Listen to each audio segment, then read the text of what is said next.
All right, folks, welcome back. There's a bit of a kerfuffle there as we had some issues getting everybody into the lobby. I was updating in Twitch chat, but I guess I kind of forgot to do it verbally as well.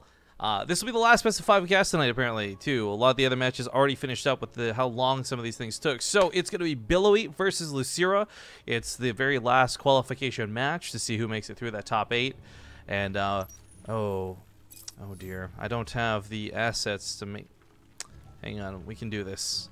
We can make this great again! It's actually really annoying though because I don't have custom texts on here, so you guys just have to deal with the default texts for Billowy. There we go. That almost lines up perfectly. Boom. Now it just looks like his name's Billowy. Alright. Welcome back to the ESL, or excuse me, well, you're on the ESL ST2 channel. I'm Rifkin. I know normally you're catching me on Base Trade TV, but we're helping these guys out here, and they're casting the IEM Shanghai qualifiers. But spawning in the top left, and ooh, please don't let that be me. I see a little bit of lag there. It's spawning in the top left. It's going to be the blue Zerg player, Losira. With his opponent at the bottom right, the red Protoss, Billowy. This could be me. I'm worried about my janky internet here. No, ping's good. Sorry, do you guys see some weird stutter too? I'm not sure if this is showing up. Maybe this is just me. Maybe I'm just crazy because I haven't slept all night. But it says my ping is dandy, so... Ooh, guys, let's hope this isn't like internet situation. Hold up. Joey's phone's holding strong. I don't know. Alright, well, we're just gonna work around it. I'm definitely seeing some stutter, but if it's not causing lag for the players, we're not gonna get into it. The other observers, like, the thing is, if this was actually lagging the game itself, the other observers would see it too, and I would have just left immediately. But if they say they're not seeing anything, then this is just client side, and well, shoot, it happens once in a while. I thought this only happened to me in Canada, but turns out even in America it can happen. But we're seeing some weird latency. That's, oh gosh. Well, hopefully that's not translating to stream too. I have no idea if that's going to be dropping frames for you guys. If it is, I'm super duper sorry, but I am limited with my tools, and I can't fix this the way I would normally try to fix this as if I were at home. Anyways, Billowy, Losira, I'm sorry, we get into it. Losira is actually not somebody I've seen much of. He's another one of those Koreans that's been kind of exclusive to the bigger tournaments, qualifiers, and doesn't compete in a lot of the online, regular, weekly cups of things. We've seen him actually once or twice in the Alima League, but not nearly anything close to consistent. Whereas Billowy has been pretty much playing most of those, as well as even coming cross-server to play the European Cups. So we've had some pretty good eyes on Billowy, and I always say this to describe him, and some people disagree with this opinion, but I think that Billowy has it in him to actually take any series off of any player, because Billowy at his best is seriously scarier than stats. But Billowy is also really inconsistent, and I don't just mean in overall results for his career, but within best of series. So like, for example, this best of 5. Maybe he'll come out of the gate strong with 2 amazing games, be up 2-0, and then flop and lose the next 3 horribly and embarrassingly. Like, it's been really interesting, his roller coaster ride of who he is. But okay, I'm starting to see a couple of interesting things with these spore crawlers. I guess really anticipating that it's going to be that Stargate. Which it is, but I mean, even all things considered, I feel like these spore crawlers came down really early. Maybe for Losira, it's like out of sight, out of mind. You know, just get these done now so I can just focus on joining later. A couple of lings are out too to catch maybe adepts, but okay, here comes that Oracle. Queen will push it off. I mean, Queen alone is going to be enough to push off this first one, of course, but third base getting taken from Billowy while this goes on.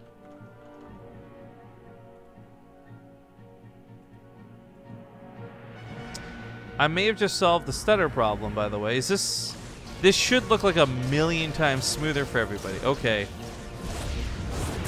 I feel silly. This was all on the caster, guys. So for those who don't know, if you accidentally leave your video player live in the background, it eats up a lot of your, not just bandwidth, but like CPU a lot of the time. So I just realized the Twitch stream was on. I turned that off, and boom, it's smooth like butter. So hoping this is a better viewing experience for all of you guys too. Apologies for that. Didn't realize that was going to be an issue. Lots of drones coming out on the other side of the field, though. Losira, of course, took that third base very early, so he'll be saturating that up really early, too. And, I mean, a lot of the times we're watching Zerg in general here, this matchup's kind of, how to say it, like a little bit stale in terms of variety. You're going to see Hydras, Lings, and Banlings 99% of the time right now. It's just what's in. You'll sometimes see some variations like what we're seeing here with the Spire. This usually leads to a couple of Mutalisks, not many. I think 5 to 8 has been the pretty standard I'm going to harass your probe line amount. But generally speaking, this map's going to be, the game's going to be about the Hydralisks, it's going to be about the Banlings, and this is where it gets really kind of cool for the Protoss too, because it's going to be about charge lots and what is eventually Storms, and maybe even Colossus later on, but usually Storms more often than not. And I think what I like about this, like the pros to this strategy, if you're a fan of the game, is like this is something that lets you showcase skill. It's a lot of dancing around. You know, you have to keep your Zealots in the back line away from the Banlings, but you also want them attacking the Hydralisks. There's a lot of like mix and match here for both sides of the equation, because at the same time for Losira, he's got to be careful not to take Storms on any of his units, keep the Banlings back for those Zealots, but not keep them back too long. Like, it's a really nice dance. The downside, though, the con, is we are seeing this all the time, always. And sometimes it's executed really well by one player and makes it look unfair to the other. Sometimes they're well matched, and even then, those fights are back and forth, still kind of predictable. So I think I really like the idea of where this matchup is right now, but I don't love that it is the only way the matchup goes right now. Like, it was happening versus Terran, Protoss versus Terran for a while too, where Phoenix Adept was the only thing we were seeing with no variety, and I think that is really bad and not fun to watch, but obviously, like, it's fine to cast, it's fine for the players to play. That's just personal opinion. So I'm not such a big fan of the fact that Hydra Ling Banling is like the go-to, but it is still very interesting because we'll get to see that really good example of micro control, and most importantly, going back to Losira's drone count, macro behind this. Because you know you're going to take losses on the Hydras. You know you're going to take losses on the Lings and Banelings. So what do? You get like 90-something workers behind this, so you can just mine the crap out of the map and throw money at your opponent, right? Just like constantly bodies and bodies and bodies and bodies. A couple infestors might get mixed in, though, as he does have the infestation pick coming up. I like this actually quite a bit, but we'll get more to that later. So I'm not sure if this will go down the path of neurals and fungals just yet. Ooh, that's some squishy sounding Zerg. By the way, chat's saying it starts looking a little bit better now. So okay, cool. That's good to see, guys. Yeah, there's that stream delay. So whenever I fix things, you guys won't see the repercussions or the results of it till later. See the repercussions of what I'm doing almost immediately. Charge lot run by is going to be stopped pretty quickly. Couple of Banelings. I love that he was conservative with the Baneling use too. Hydra's mostly clean this up. Those were just a walk by those, so there's no real pylons to look for. He knows this too. He sees with the link down there. But just like most Zerg players, or unlike most Zerg players, excuse me, Losira's gone for range weapon upgrades here fairly quick. I think one of the biggest things I've been criticizing about watching these builds is like it's only the melee upgrades. Quick to +2 and then nothing else. I think the Hydras are such an important part of the matchup, it's blown me away that there hasn't been more investment in them. But yo, it doesn't really matter what, because there's a lot of... Wait, is that a second Spire? Oh, he's going to go to Hive for Broodlords and stuff. Okay, more on that in a moment, because what's here and now is a lot of Templar, a lot of Storms, and it's going to take 16 Hydras and a lot of Banelings to dodge through these Storms to get any damage done. This is so dangerous and scary. But the second Spire is not at all a mistake. We see 7 Spines too. I love seeing some static defense come down to catch any sort of run-bys. Zealots will be running by. But yeah, he goes for that second Spire, not just for like, maybe we'll see double upgrades. So it really is going to be making one of the greater Spire while he upgrades the other. It's impressive to see upgrades being the emphasis, though, because normally it is throwing bodies at your opponent. You know, you're sitting on 91 workers as a Zerg player. You're trying to give away Banelings. You're trying to trade away Lings. You're trying to get damage, right? But, ooh, it's a little bit awkward.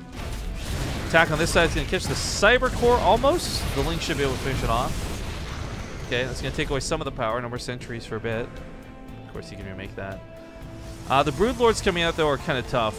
I like Abyssal Reef for a lot of the ground fights. I don't think Broodlords are so great here because it's kind of difficult to keep them safe and back away from the Protoss. be it from the eventual Tempest, Archons, or otherwise. But that is the direction we're going. Tempest here for the Protoss player, Billowy, Broodlords for Losira. Archon's also holding that gate. These banelings want to bust through and kill those probes. What's beautiful about the +2 weapon upgrades that is about to finish up shortly is it does mean you can start one-shotting a lot of the probes. Maybe Losira will consider Overlord drops. I actually am a big fan of Overlord drops right now, but he's not busting through that wall anytime soon. In fact, Zealots are being sent out to search for these units. Or maybe just go for a run-by. No, he's searching for the units, okay. Well, at least guarding the banelings mean this won't go super well here for... It does take out some of that threat. Vipers being made are weird to see. I think absolutely essential when you can pull it off, but feedbacks will keep that from happening too easily. Feedbacks are such a just policing ability in the game. Like if you have feedback, the opponent doesn't get to go energy, and it's most of the time. But Zergboys are figuring it out. I think we've seen on more than one occasion now, people go for like the Neural Parasite on the one High Templar and feedback the rest of the High Templar, which I think is a really cool move, but a lot easier said than done most of the time. Billowy also just has like a massive Immortal army behind this, and Immortals, they're tanky if nothing else. They're never like a bad unit to have in your army. Well, unless your opponent's gone pure Broodlords, but that's not the case here. There's a good mix and match. Hydra's eat some of those storms. He's not going to be able to kill the base like he wanted to, and he's still trying to set up these back attacks. He said, all right, you know what? If there's just going to be so many Archons, I'll just make more Banelings to compensate. It will take out the Archons. Nice surround with the Lings. Finally breaks that doorway, but there's not a lot left to follow through, so it just kind of has to back away. Hydra's come back in for round 2. There's cannons. They'll catch these. +2 weapons can help tear down a lot of this, which will be really nice as well, but he focuses on the Nexus. He's hoping to kill it before the Storm kills him. It's going to be tight. It's going to be close. He doesn't quite get it. Oh, my God. That was like one more Hydra that's going to make the difference of that Nexus dying or not. Meanwhile, Broodlord set up on the other side of the map to catch these run-bys. And, oh, we're in for a long one, guys. This is feeling like one of those games that's not going to be over anytime soon.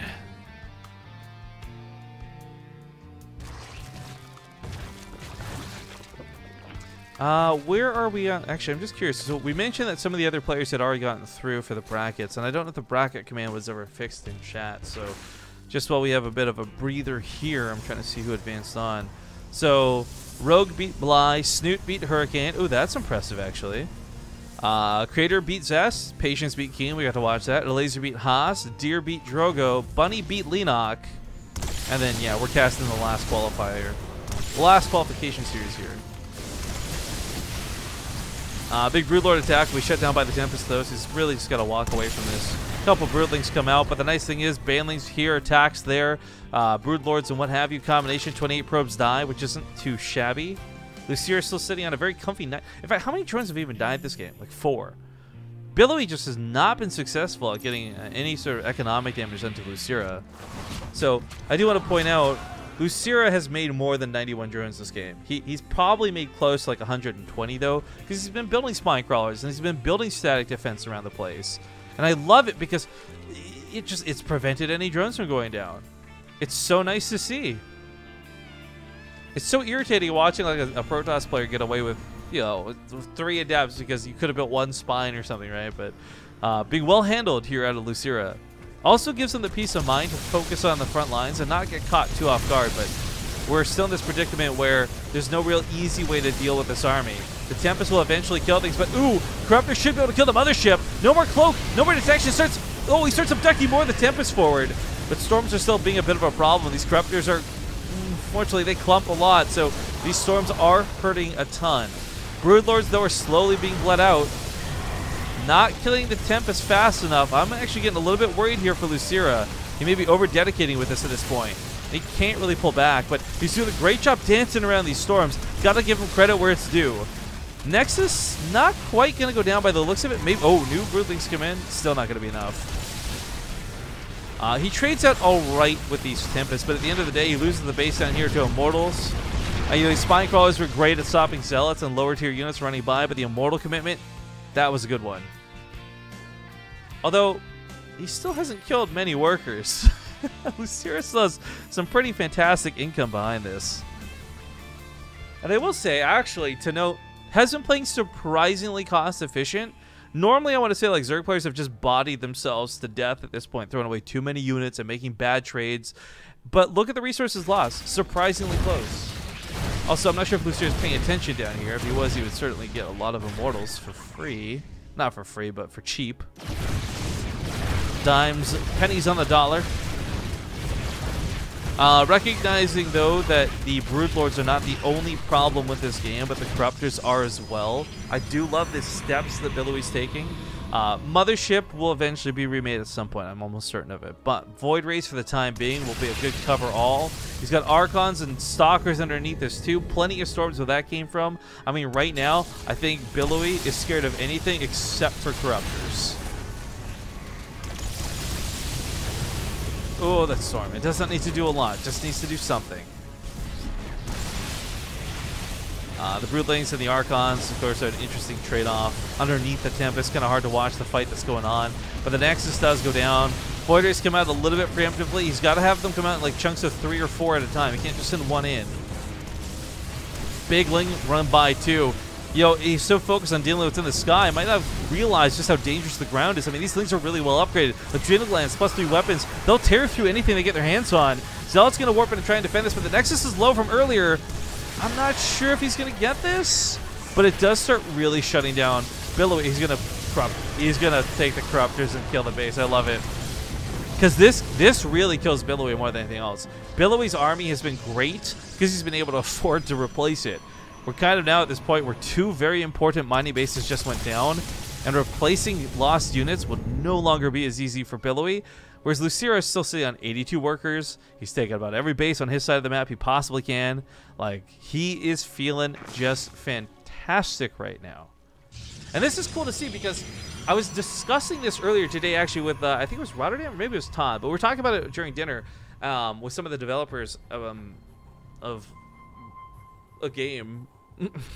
Shoot, I can't reveal too much information. I'll get in trouble. But TLDR, I was kind of like, it's unfortunate. You get to this stage of the game, and most of the time, like 9 times out of 10, the Zerg player just throws their head against, like, banging their head against the wall. They can't seem to break that Armada. Once Protoss have Sky and Storms, it seems impossible to beat them. But so far, Losira's been doing a pretty fantastic job. Now, I'm not saying he's won this yet. He certainly has not. He's still losing in the resources lost for the overall course of this game, but he's got a bank going for him. He knows Billowy's hurting for money right now. I love the way he's handled the game so far. I think it's been very well executed, but he still has to follow through. He still has to get the victory here. But with how many Templars is that? That's 15 Templar with Storms. Oh my god. Well, okay, some are Archons now, but still 8 Templar, most of them full energy, all with Storms and Cloaks.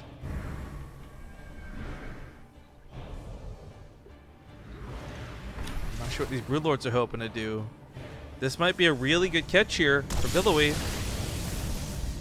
Snap them off 1 or 2 at a time. That range is insane to deal with. I liked it before when Losira was going for like lots and lots of Lings, but one of the things we're noticing is there's a combination SimCity set up now with cannons and of course Archons, so Ling run-bys won't quite cut it like they were earlier. Also, this defense not going to be good if he loses it. He's going to lose a lot of drones to this. He's finally getting some real damage done here to Losira, but keep in mind Losira's still on like a 4.4k bank.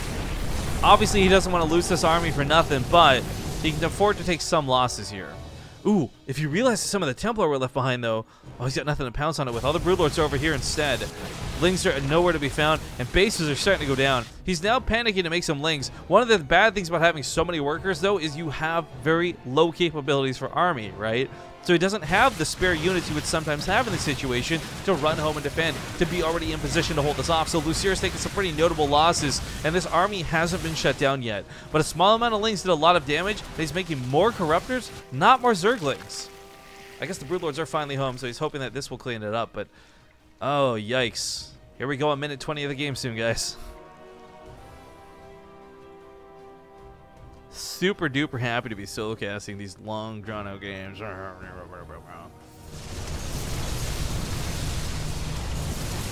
This is actually a pretty good game though, so I shouldn't complain. Spoiled with good StarCraft. First world problems, right? This though is still interesting to me because Billowy, you're getting that economic damage done, sure, and it's gonna hurt Losira in the long run, but in the short term, Man, he's still got a lot of money. He can make a lot of units. The hatcheries going down are killing his larva production, if anything. But even then, he's got so much larva banked up. 77 larva banked up. We're like borderline at this point where he just spam Zerglings to probably win the game. Borderline. Not there yet. Because Billowy still has a pretty fantastic army. But another very important Nexus is going to go down. This one was, of course, remade a little while ago. Not sure he can force this one down yet. I do want to point out we saw some parasitic bombs in the last engagement, which was kind of cool to see. Parasitic bomb really does not do that much damage, but it is some area of effect. Nice abduct. Mothership gets killed immediately. That's a lot of corruptors. Sitting here on 29 corruptors with level 3 weapons. Yeah, that'll get the job done. Problem is, these Void Rays are still going to be a huge problem. Storms are going to be a huge problem. He may have tackled 2 of these, but not all of the problems. This is parasitic bombs, though. It's nice. It's not a crazy amount of damage, but it is a lot of splash when they're stacked up like this. Still, though, the Void Rays are going to be so scary. He dives in with the Corruptors. I don't know about this. Storm's going to hit some of the Protoss units, but looks like the Corruptors might just get the job done. Void Rays almost gone from the equation. Warps and Stalkers to stop this. Are there Broodlords left? No, so he's got to back away. This ends up being a complete wipe of the air army, though. This goes back to that point where Billowy doesn't really have money, but while this goes on, he's still been continuing to harass. He's still been doing damage. We're remaking 37 Hydralisks. What? I need to wrap my brain around this. Give me a second, guys. 37 Hydralisks. I mean, they've got +3 weapons. They're being paired up with Lings. I guess going back to Ling Hydra at this point, you got to consider there's not going to be a lot of things to counter it. And with all the Stalkers and the anti-air that's been warped in, this might work out even better for Losira. A tech swap of this severity? Yeah, that's going to be GG. Well played out of Losira. Game 1's going to go to him. Oh, there's sunlight outside. Shoot. Feels bad, man, but that's just game 1.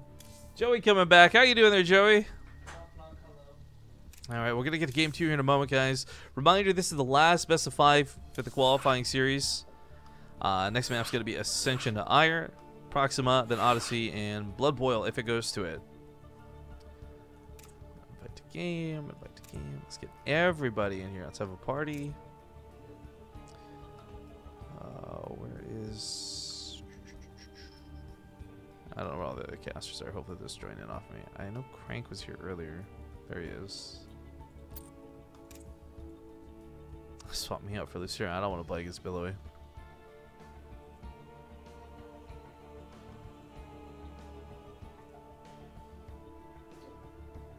You comfy back there, bud? I guess. Looks like they're ready to go, so let's make Crank the ref in case I lag again. Let's get serious. Alright, hold on one second. We'll be like for just a moment, we'll get in the game, guys.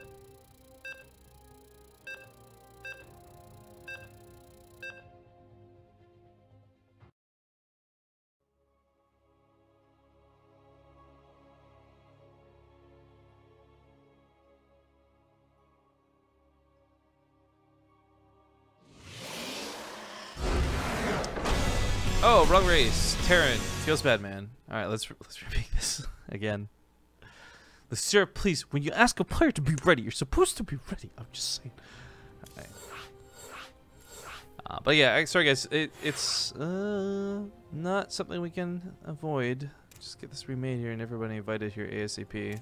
So now everyone's antsy to finish this up.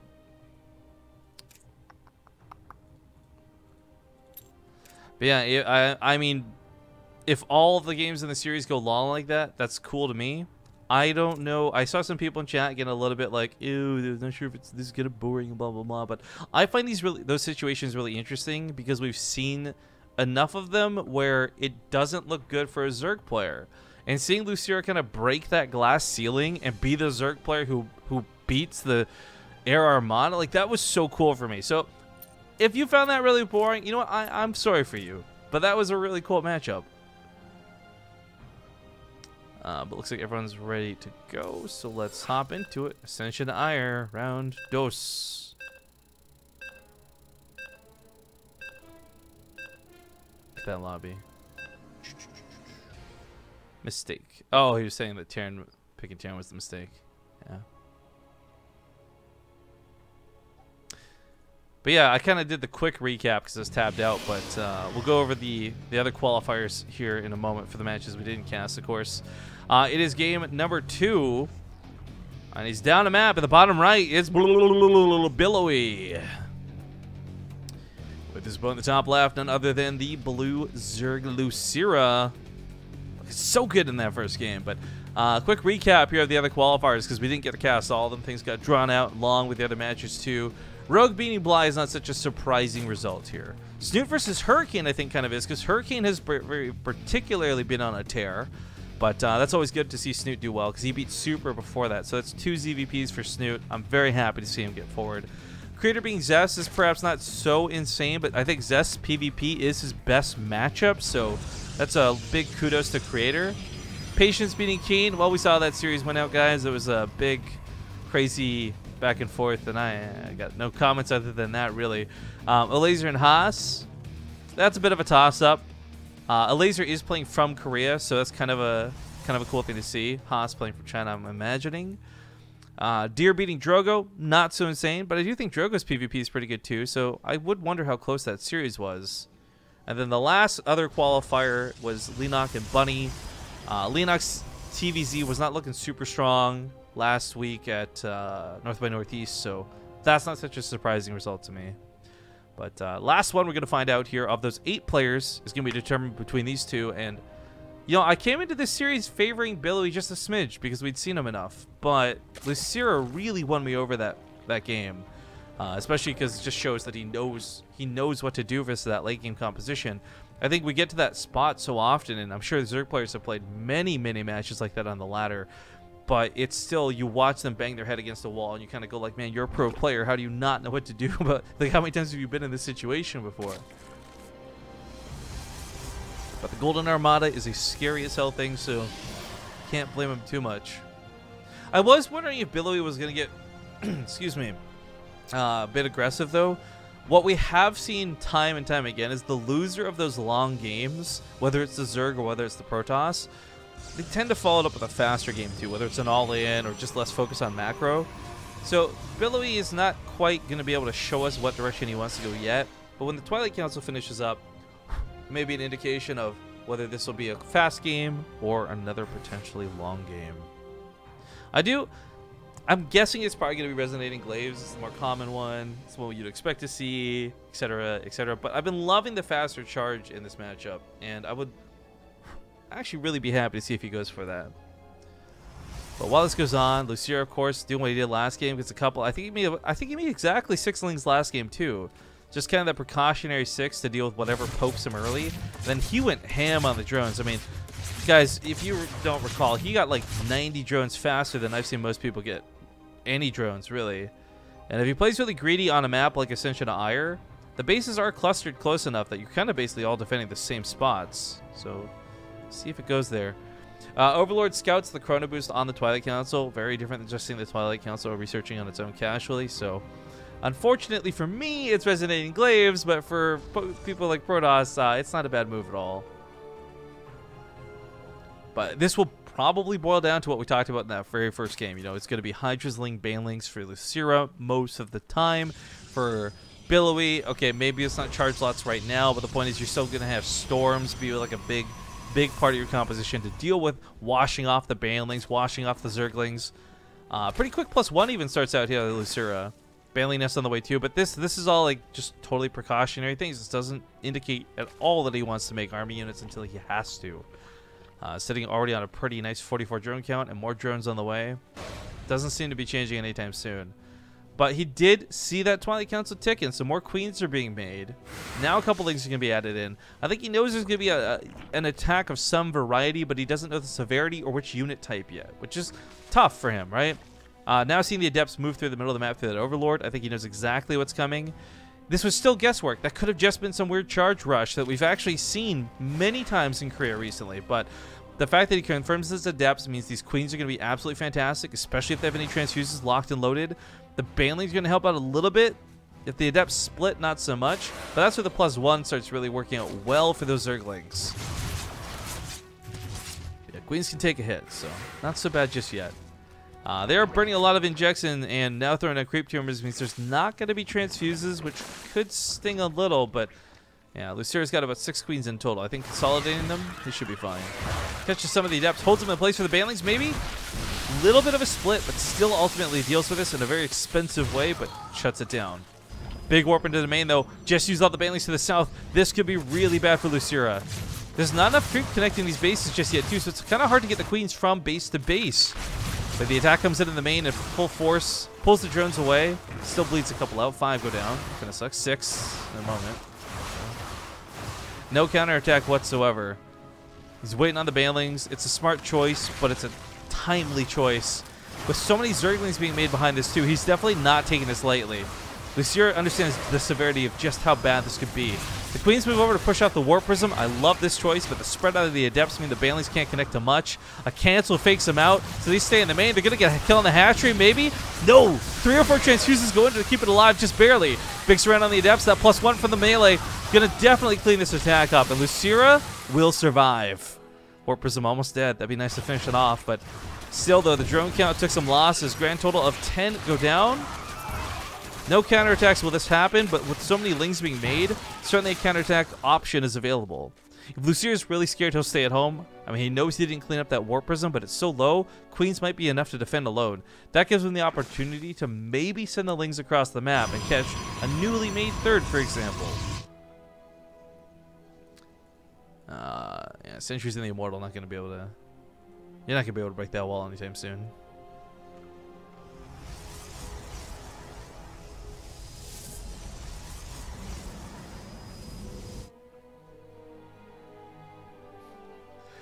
Meanwhile, I got my good buddy Joey just chilling behind me. I was just doing a check, like, is he still there? I didn't actually know. Oh, that's cool. Yeah, so as things advance here, I don't know. I think Layer Tech's obviously the right choice, but I'm wondering what he plans to do with this. Last time we saw the Spire that didn't actually lead to, like, harassing mutants as predicted, but ended up being like a double Spire to Broodlords. Also worth noting, there was a lot of emphasis on upgrades from Losira in that first game, and we might be seeing that again here. Not because of the lack of +2 or anything, but we actually have the Hydra weapons coming out, which again, this rarely, I feel like, we don't see upgrades going into this for most Zerg players. I liked seeing it out of Losira. I think it helped his Hydras do a lot more damage, but the question will be whether it's going to be upgrading everything like he did last time, or whether this is just like, okay, here's +1, because I didn't have Layer ready to go just yet for +2. Warp Prism going to be warping in a pretty good, pretty sturdy army.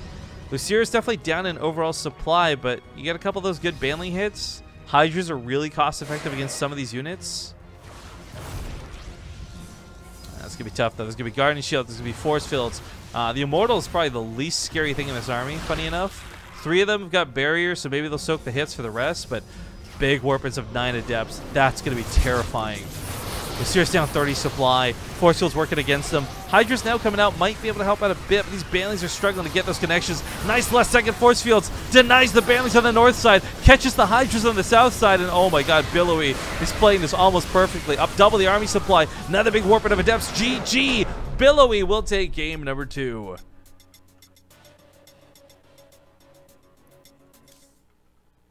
Working with one monitor, I know we got the option for the other one, but man, working with one monitor has been a nightmare today. I haven't had to do this in a while. Yeah, this is Alright, what we got here for map 2? They gave me the full map order. Yeah, map 3, excuse me, is the Proxima Station. Joey's like the little man on my shoulder, like no one else can see or hear. Alright, let's get everybody in. Billowy, Losira, Polish casters. Excuse me, guys. I'm just talking to myself to keep myself sane, frankly. And Crank. Let's not forget about Crank.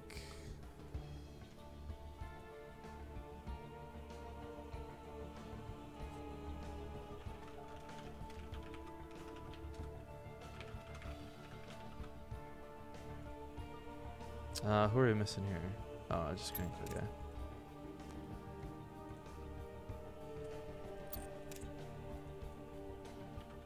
Is anyone ready? All right, folks, again, it is the last qualification match of today's broadcast. There will be, I think, 8 more players decided upon tomorrow. I actually don't know the... I think it's it. I'm going to assume it's the same format, at least. But we'll be back tomorrow. I'll be back with Zombie Girl, more importantly, too. But this is not anything close to the last game, as it's tied up now 1-1. But it's the last best of 5 we'll be casting. But players, where... Losira... Billowy. Hello? Can I just go AFK after joining the game?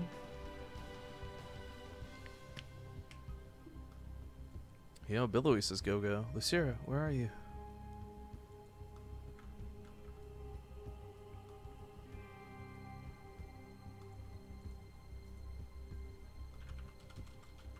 There we go. All right, folks. Approximation for game number 3. If you're just joining us, things are tied up now 1-1.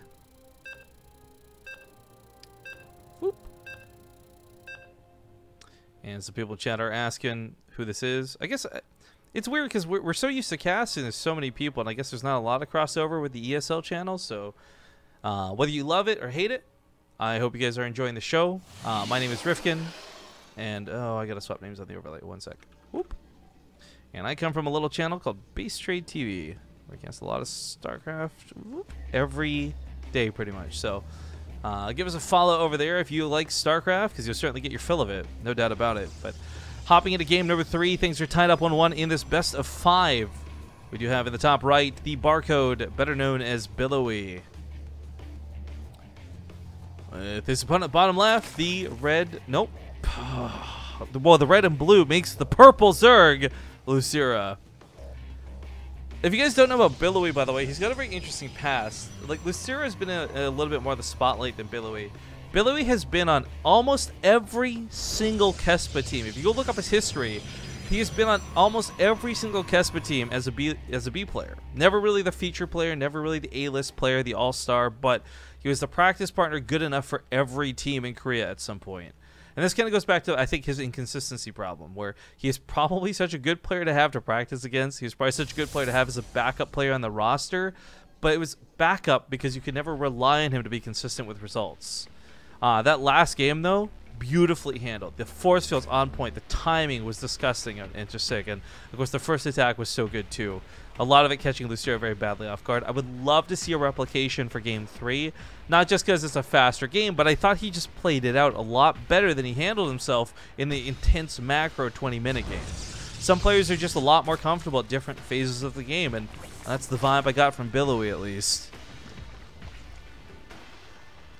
But he gets a pretty good scout on Losira's bases. Sees all 3 of the hatcheries. Actually, I think he did. Let me just double confirm. Yeah, he saw 3 of the hatcheries. So, realizing the pool came down late, not a lot he can really do unless he was already setting up for some sort of big attack. Let's kind of saunters on back home with that probe. Overlord will scout into Billowy's base, of course, here in a moment, but not really a lot to see just yet. Stargate play, though, not so surprising. Very common tactic to go for. Different than the last game, notably, but still. I think it's so common to see the oracles. We saw Losira's timing on the spore crawlers in game 1. Came down a little bit earlier than normal, but they were finished plenty in advance for the oracle that was on way. So, see if he replicates that again, or maybe he just wants to go a little bit more queen heavy. A couple of queens per base can serve the same purpose a lot of the time. But he pulls off a gas, looking for mining, looking for minerals. Wants to be able to saturate these bases ASAP. I guess Proxima is a little bit kind of like that first map. Like you can get away with a lot early on. So maybe it's gonna be about droning. Maybe it's gonna be about macro. Maybe we'll see 90 workers again. But if Billowy wants to win, he probably shouldn't let that happen. In fact, even a Zealot coming out very quickly. Zealot over an Adept at that too, because he does have the ability to build one. That's interesting. I guess feeling scarce about his gas, having invested in the Stargate path. Now he did actually shut down the Overlord, and I just realized, okay, the Overlord almost didn't see the Stargate. I should have checked for that a little bit sooner. Blame that on fatigue, but okay. So that almost didn't get to see this coming, but Losira knew. Sees those spore crawlers. Timing should be good. Yeah. I like that he doesn't even bother. There's not enough. Yeah, there it goes. There wasn't enough workers here to actually build that right away. Spore Crawler, Queens, you should be good. I can't see this getting away with much. It might be able to pick off the odd drone on gas or something, but really, there's not that many that are even exposed in the first place. Losira pulling off of gas doesn't seem like that big of a deal, but it adds immensely to the snowball drone effect. He's already up 10 workers, even with a couple getting picked off here. And of course, I think one of the nice things is when you realize that it is this air army coming at you, whether it's Phoenix or Oracles, you don't have to build Lings. You don't have to do anything but build drones. So he's going to get away with a lot, and that might hurt Billowy again. Losira not the type of guy to typically go for a Nidus Storm or anything either to cut that mid game. Like, he's just going to be playing that macro, and I imagine, if anything, aiming for what we saw more like in game 1. I do want to see the upgrades come out, though. I really, really enjoyed the upgrades, and I think it was a maybe not pivotal part of the game, but it influenced it pretty heavily. Since we saw Hydras taking trades they normally do pretty poorly at, frankly. But man, I took a 5-hour energy, and I feel like I should have called it a 2-hour energy. Ugh. Count my blessings that this is the last best of 5 for today's stream. But hopefully I'll be well rested and I'll have plenty of time to recover between getting home and seeing you guys tomorrow. Look forward to it. Pink's picking up a couple of the overlords around the map is going to be annoying for Losira. I'm not sure that this is anything close to supply blocking him, though. So just continuing to drone and drone and drone. Again, taking some losses, but he's up so many workers. 4 drones lost doesn't feel like much at all. He's going to know this, too. I mean, the beautiful thing about seeing the continued dedication of more than one Oracle is that you know that there was no commitment to something else, that you know there's no timing that's going to hit you and wreck you in the next few seconds. So he's been able to get away with so much, and only just now recently making a handful of Lings. Even then, like, we do see Billowy doing a little bit more of the classic what I would hope to see, at least what you talked about last game, where it's fast charge. There's no chrono boost on it, though, so the question is like how dedicated this will be. But +1's going to let him tear through the Lings. The charge is going to be great against universally everything, whether it's Zerglings or, more importantly, the Hydralisks. And so this game for me is now going to be a little bit more on Losira, because we've seen this composition work. We've seen how brutal and fast the timing can be.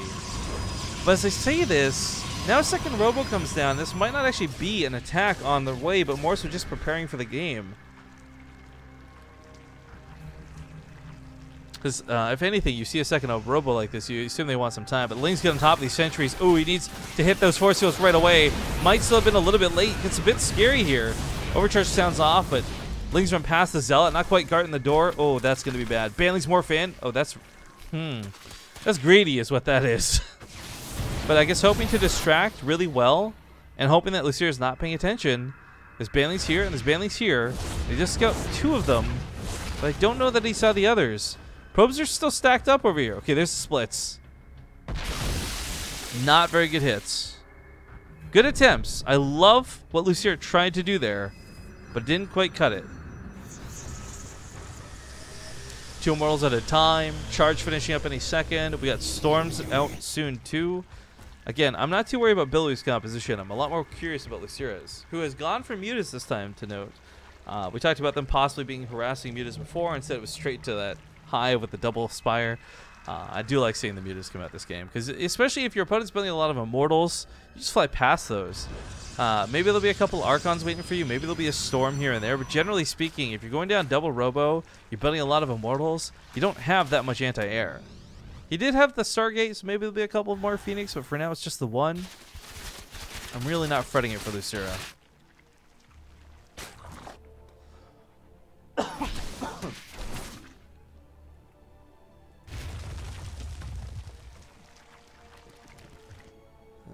Prism hits the main pretty nasty with some charge lots. Take out that Spore Crawl and go back in for the big warp in. I think he knows this will be the case too, so leaving a couple Hydras behind, even if it's just like 2 Hydras and 5 Lings on patrol on this ledge, could be hugely, hugely beneficial. But as we can see, the Mutas now get by. They do some harass. It's only 5. It's really not that much. The commitment here kind of sucks because he is investing a lot in said Mutas, not getting much for them just yet. Let's go. Single Phoenix and a small bit of probes.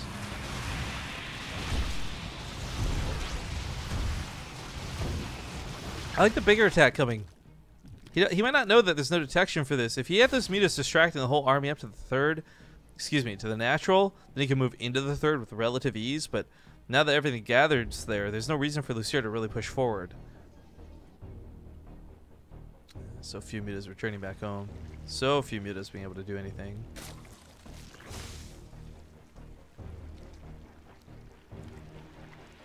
The Lurker Den is going to be interesting to mix in here. Lurkers are completely wrecked by Immortals, but if there's no detection, then the Lurkers wreck the Immortals. And it feels good for the Zerg, man, but very rarely will there be no detection. This might just be one of those games, actually, though. There's no... the Oracle wasn't remade, so there's no Revelation. There's one single Observer. Lurkers might just be a godsend here. But Billowy will also recognize it pretty quickly. Like, this is going to be a one-hit wonder. All these Banelings morphing around, 20 out of them, on top of how many already exist? 29. So it's going to be like, yeah, almost 50 Banelings. This surprise element of the Lurkers added into this, I think Losira's going to come out of the gates with a really strong punch that might just scare the crap out of Billowy. Hell, forget the Lurker equation of this. This is still just 56 Banelings. Like, that's kind of insane. It's 56 Banelings without too many upgrades. +2 finishes here in just a second. Not going to wait for the timing and the attack, though. He just pushes in. I mean, he does have to bait out some of these storms. I think he knows that's going to be part of the problem. Ling run by down here gets shut down by the Zealot Orphans. Nicely done. Walks into the Immortal Fire. Oh, Losira can't get anything. He's trying so desperately, too. Archons deal with the Banelings. Ooh, that was disgusting if you're a Zerg player, but so beautiful if you aren't. Wish Terran had Archons. Just saying, that's pretty cool. More Storm's gonna have to be, added into the mix though. Archons can get a blast here, but they still take some of the damage. Splash is kind of nasty. Lings throwing their bodies against the wall. Archons here will soak the Baneling hits, which means the probes don't have to. Now those Templar come back in for round 2, and there's nothing left to chase them down. No Lings, nothing. Lucira's got a back up. 15 probes go down in total. Looks like we did have one Baneling manage to sneak through. More being sneaked in down here. Zealots, of course, will get annihilated by them. Cannons, too, maybe, but there's not that many probes to pick off. However, one of the key notes is on +2 weapons. You can now one-shot a lot of the probes, and that's going to work out nicely. Tries to roll past the Zealots. Might have been better off rolling into the Zealots. Now they split. That's awkward. Not wanting to ever really lose gas. Just mineral-based units, unless it's a worker.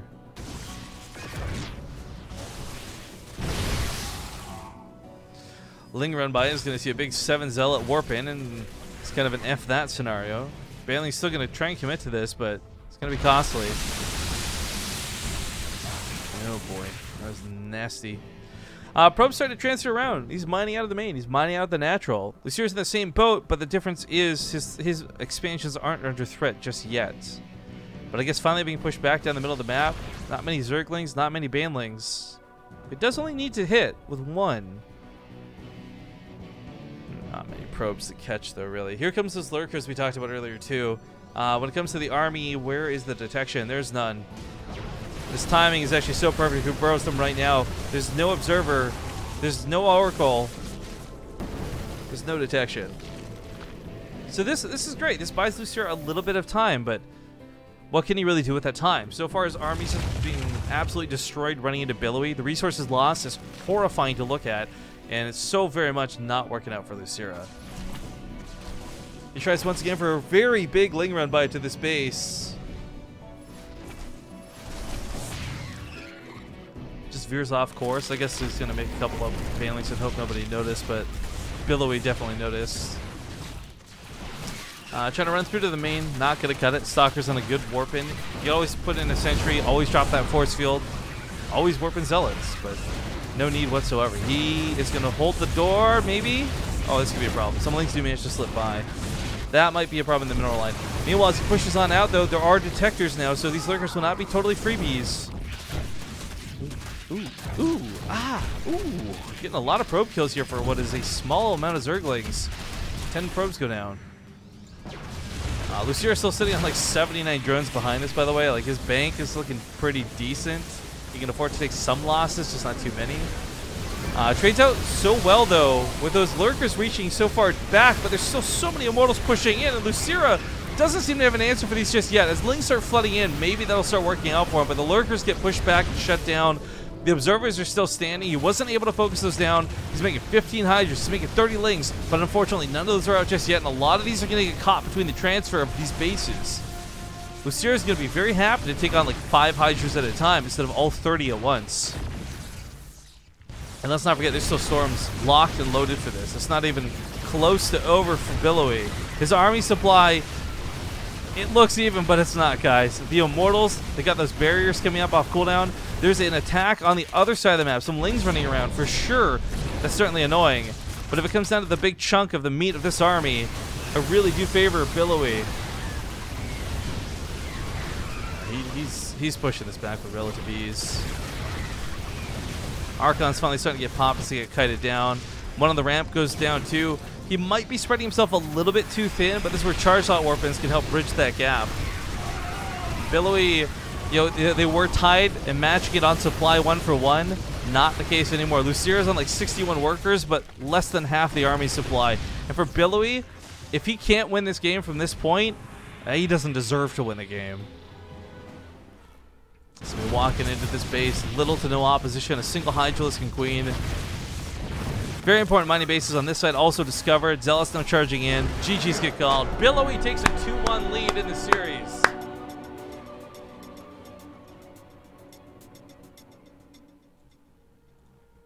Alright folks, just a small mute break while we get this next lobby up.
Alright, folks, sorry about that. My voice, my voice is starting to give out. I'm really glad this is the last series we're casting today. Anyways, as we get into map number 4, if you're just joining us, it is 2-1 in the favor of our Protoss player, and this is, of course, the qualification series. One of these two going through to play in the top 16, and I gotta swap his name in the overlay again. Uno momento. Also, regarding some of the drop frames people are complaining about, yes, I see them too. Unfortunately, there's nothing I can do about it. As, again, I have set up... Actually, if I'm going to do a total... I'm plugging this, guys. If you go to my Twitter at riff_kings, right? Look at the... Oh, if I can type it right. I tweeted a picture of the setup. We're at a hotel. My friend has brought his desktop who lives close by.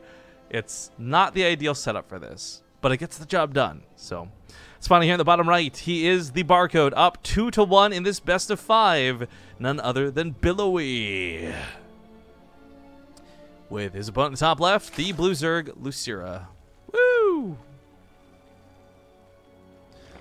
Alright, so this has been not the most one-sided series, but this started off going back and forth pretty well, but that last game was looking good for Billowy, and I feel like he executed it really well too.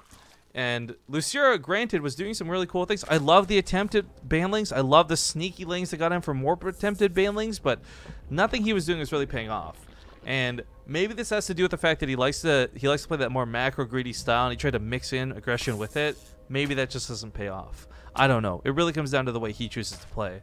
But I know that Losira, you give him a situation like game number 1, and I think he's going to take that late game every single time. So for me, I look at the series and I'm like, Billowy has to shut this down early. Whether it's mid-game, early game, he's just got to do something faster than Losira getting to like 100 drones on 17 bases with like unlimited resources is what it feels like. It's Odyssey. There's some weird quirks to this map. You know, a lot of people don't know about this. I was surprised because we knew about this, but it got brought up on Reddit. People didn't realize there's bases with like 3 gases on this map, which do look a little bit weird, I suppose. The 1 gas at the gold, like the map's got some interesting quirks to it. I'm curious to see if anyone will be able to use them. But for the most part, other than that, it's a pretty standard map.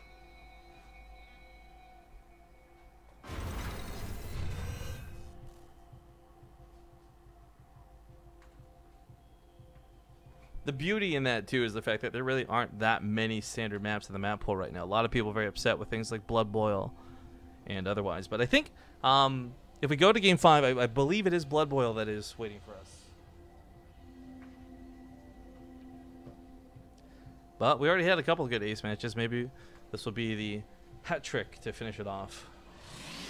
Okay, hat trick's 3. Did we have 3? No, we may have just had the one and the one. Yeah, I think that's another one. We got to the show a little bit late. So never mind. Not a hat trick. But still, the last series, though, was pretty good. Hoping, fingers crossed, we get another. Because I think what I enjoy about those, and maybe some of you guys don't actually follow this through to like the main event, I love knowing that if guys went like 2-1 or like 3-2 in qualifiers, when I see them at the main event, like it means a lot more when I see them playing that same matchup later. It's a good scale of like where they're at in the game. But that's just me. Maybe it's not everybody else. Either way, a couple of depths get in. 4 drone kills already is not bad. These don't look like they're going to get cleaned up just yet. Slow lings. Speed's still not done. They'll trade up for a couple more. These are really nice adepts out of Losira. Or excuse me, out of Billowy. And Losira is certainly feeling the pain from it. Cancels the transfer because 2 new ones are coming in. He's already had enough trouble dealing with these guys. But these ones are going to make it worse. Well, actually, maybe not. These ones get caught by the lings right away, so that's kind of nice. Now speed's finished up. He should finally be able to clean this. This didn't devastate the worker count, but man, this had to be frustrating to deal with. On top of everything else, too, I think he was hoping that by putting on any amount of aggression, you know, Losira wouldn't be looking around the map to discover things like this cheeky gold base he's gone for pretty quickly. Now, I don't know if Losira can really punish this, but he is building more lings right now, and that did force a cancel. These extra lings might end up being a waste then, because I don't think he's going to be able to break Billowy's wall. There's 2 sentries here. Yeah, the time it would take to wait out the force fields would just not be worth it. So he's going to be able to police at least thirds. And what I mean by this is like Losira can guarantee that Billowy won't be re-reaching for the gold. He won't be taking this base either. I think Billowy knows Losira's going to be looking for this because he made so many lings, so has to use them some way somehow. Now catch that probe on the attempt to transfer. I like his non-commitment here, but it did take him a moment. Like the hesitation cost him a few extra lings. Big part of this, like normally you could just surround the Adepts and kill them, but I think one force field makes that just go so poorly for you. Oh, it's a pretty quick Templar Archives, by the way. Maybe we'll see really fast Archons. I don't know if we'll see really fast Storms, but Archons is certainly an option here.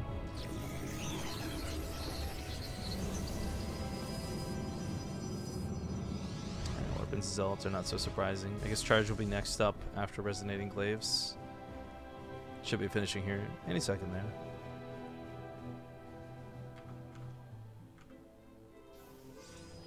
Wait, I did unmute myself, right? Oh my god. Having one monitor and not be able to check that. I just had like a brief micro heart attack. Alright, the creep spread's looking pretty okay. Going for his own gold base on the other side of the map. Losira's not doing this in a greedy fashion. He's certainly got the means to make this possible to take, but I don't know if he's actually going to be saturating it up all that much. Or maybe these are just defensive Zerglings, seeing the Adepts inside his base. But either way, not droning up to like 90 as we've seen in the past. Not yet, at least. Nice surround, catches the Adepts. This will be a nice kill. Orphan in the main, all Zealots, no charge. I am really curious about this choice. You know, you invest in the Resonating Glaives. You think you'd want to use all that? Because it's not like he's shy on gas. He's got like 1,000 gas ping. I thought for sure this would be something where maybe... Is he somehow... like this is a dumb question. It's a total rhetoric, but... rhetorical question, excuse me, but... Would he be trying to fake out that he's going for charge and never go for charge? My question for that is, why would you try and fake that out? Because you do want charge at some point, but he's still not researching it. He's got 4 Archons sitting outside his opponent's base. I really don't know what Billowy's thinking with this. It just seems silly, but his powerful units still nonetheless. The Warping of all Zealots. Does he think he went for charge when he went for Resonating Glaives? This is actually like just a big silly mistake out of him? I'm trying to figure this out. Like, these are slow Zealots. It makes no sense. They're still very strong units that can trade out decently, don't get me wrong, but they don't have +1 upgrades. There's no critical upgrades here. Like, I'm really not sure what Billowy's doing, but it feels foolish. Big drone pull, though, is causing an overreaction, and maybe it feels foolish, but it isn't, because it might just be winning the game. If you're forcing drone pulls like this, Lings are scared to get in here. Drones are still off the line. I mean, Losira's got extra drones to lose, so it's not the end of the world that he's doing this, but... Oh, my God. What is... Billowy's making this work? I'm, like, super tilted that he's making this work, though, because he finally goes for Adepts, maybe just now realizing that these are the better units to go for. All the banelings are gone. Billowy still has that Archon. He still has the Immortal. He's backing all these drones into a corner where he decides to meet them head on. Says, hello. Goodbye. 15 drones. 20 drones dead immediately? Yikes. Hydra's going down 2. I think it's too far gone. GG's get called, and Billowy takes the series 3-1, wrapping things up and being one of the last players to qualify through today's Shanghai IEM qualifiers for 2017. So, quickly reiterating all the players through the first qualifier. Remember, there'll be another one tomorrow, guys. You got Rogue and Snoot, Creator and Patience, Laser and Deer, Bunny and Losira. So, 2 Zerg, 2 Protoss, a Zerg and a Protoss, then a Terran and a Protoss. Terran's a little bit underrepresented here, but Zerg has certainly got some interesting representation, especially through some foreigner representation, too. But GG's, everybody. Thank you for joining in on the ESL broadcast today. I don't believe there's really much else to say. If you enjoyed my casting, come check me out on Base Trade TV. It's twitch.tv/BaseTradeTV. If you like silly postings about StarCraft and non-StarCraft things, you can follow me on Twitter at riff_kings. That's RIF_KINGZ or Z, depending on what part of the world you're from. And I guess we'll see you tomorrow evening or morning or whatever time it is for you. 2 a.m. Pacific, more importantly, for more of the IEM qualifiers. So, thanks for joining us. Have a great night. Have a great day wherever you're from. And I'll see you guys tomorrow. Bye-bye.